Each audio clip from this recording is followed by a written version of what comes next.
बड़ी खबर अब मैं आपको बताने जा रही हूं। ये टेरर का जो डॉक्टर मॉड्यूल सामने आया है, इसके सरगना को लेकर बड़े दावे किए जा रहे हैं। इस टेरर के डॉक्टर मॉड्यूल का सरगना मसूद अजहर का भाई है। सूत्रों के हवाले से बड़ी खबर, जैश आतंकी अम्मार अलवी इस मॉड्यूल का सरगना। हैंडलर की तलाश में जुटी है खुफिया एजेंसी। तस्वीर साफ हो रही है किस तरीके से सीमा पार बैठे आतंक के आकाओं ने इन युवाओं को कठपुतलियों की तरह इस्तेमाल किया। और अब जानकारी ये सामने आ रही है कि जैश का आतंकी अम्मार अलवी है, मसूद अजहर का भाई है। मसूद अजहर का भाई अम्मार अलवी वही इस मॉड्यूल का सरगना बताया जा रहा है।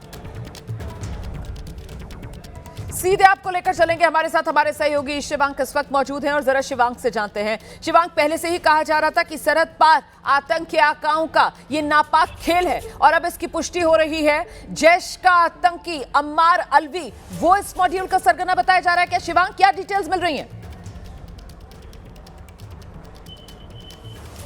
बिल्कुल माना जी, देखिए अब तक जो ये जानकारी हासिल आई है, जो भी ये जानकारी हासिल आई है, उसमें यही बताया गया है कि जैश का जो पूरा फिदाइन स्क्वाड है, इसका प्रमुख मसूद अजहर का सबसे छोटा भाई मौलाना अम्मार अलवी उर्फ मोहिद्दीन औरंगजेब है। और ये बताया जा रहा है कि बीते 5 वर्षों से ये लगातार पिछले 5-6 सालों से जैश का फिदाइन स्क्वाड लगातार बना रहा है। और ये जो सहारनपुर फरीदाबाद मॉड्यूल सामने आया है, इसको लेकर ये जानकारी मिल रही है कि इसके पीछे भी अम्मार अलवी था।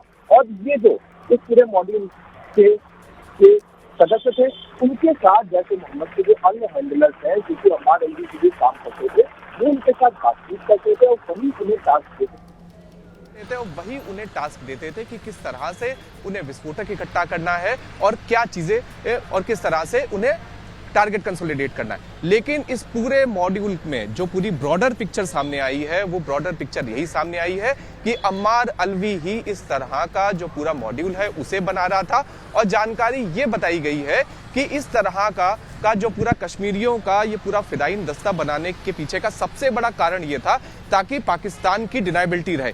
इससे पहले जब भी जैश ए मोहम्मद भारत के ऊपर फिदाइन हमला करता था तो उसमें पाकिस्तानी आतंकी होते थे, लेकिन यहाँ पर कश्मीरियों का इस्तेमाल करा गया ताकि डिनाइबिलिटी रहे और ये जताया जा सके कि जो फिदाइन हमला हुआ है या फिर जो भी आतंकी हमला ये लोग करना चाहते हैं, साजिश रच रहे हैं उसकी, उस आतंकी हमले में पाकिस्तान का कुछ भी लेना देना नहीं है।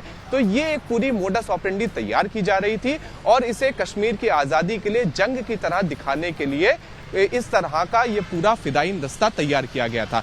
तो अब तक जानकारी यही मिली है कि इस पूरे मॉड्यूल का जो सरगना था वो बहावलपुर के अंदर बैठा मसूद अजहर का सबसे छोटा भाई मौलाना अम्मार अलवी उर्फ मोहिद्दीन औरंगजेब है।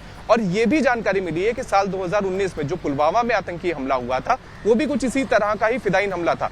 उसका भी प्रमुख मास्टरमाइंड मौलाना अम्मार अलवी था। और अम्मार अलवी के बारे में ये बताया जाता है कि अफगान जिहाद के समय पर इसने आईडी को बनाना सीखा था। और उसके बाद जैश के जितने भी आतंकी हैं, चाहे सरहद के इस पार हो चाहे उस पार हो, उन्हें ये एक तरह से आईडी बनाने की ट्रेनिंग देता था। जैश के अंदर अमोनियम नाइट्रेट का सबसे पहले प्रयोग करना भी अम्मार अलवी ने ही शुरू करा था। तो ये पूरी रूपरेखा है जो अब तक सामने आ रही है कि सरहद के उस पार बैठा हुआ बहावलपुर में मसूद अजहर का भाई मौलाना अम्मार अलवी ही इस पूरे आतंक के मॉड्यूल का पूरा सिंडिकेट चला रहा था। जी, तो जैसा कि आपने कहा कि डिनाइबिलिटी बनी रहे, इसी वजह से वो कश्मीर के ही युवा और कश्मीर के ही चेहरों का इस्तेमाल किया जा रहा था भारत के खिलाफ ये साजिश रचने के लिए। लेकिन वो पर्दाफाश होता है जब डॉक्टर आदिल, जिसकी बाद में सहारनपुर से गिरफ्तारी होती है, वो डॉक्टर आदिल जैश के ही पोस्टर श्रीनगर में लगा रहा था और उन्हीं विवादित पोस्टर्स की ही जांच करते करते जम्मू कश्मीर पुलिस के हाथ डॉक्टर आदिल चढ़ा था। डॉक्टर आदिल के लॉकर से वो AK-47 बरामद हुई थी और तभी इस पूरे मॉड्यूल का ये पर्दाफाश हुआ है। शिवांक, जी बिल्कुल रोमाना जी, देखिए इस पूरी टाइमलाइन को अगर हम लोग देखें तो टाइमलाइन की पूरी शुरुआत होती है 18 सितंबर से। 18 सितंबर को सबसे पहले मसूद अजहर और उसका पूरा परिवार वापस बहावलपुर जाता है और जो इसका टेरर नेटवर्क है उसे फिर से खड़ा करने की ये लोग कोशिश करते हैं। तो उसके बाद सबसे पहली चरण में ये लोग क्या करते हैं कि जो कश्मीरी लोग हैं उन्हें ये लोग रिक्रूट करना शुरू करते हैं और उन्हें टास्किंग देना शुरू करते हैं, जिसमें सबसे पहले चरण में ये जो पूरा मॉड्यूल सामने आया था कि किस तरह से दीवारों के ऊपर पोस्टर चिपकाए गए थे।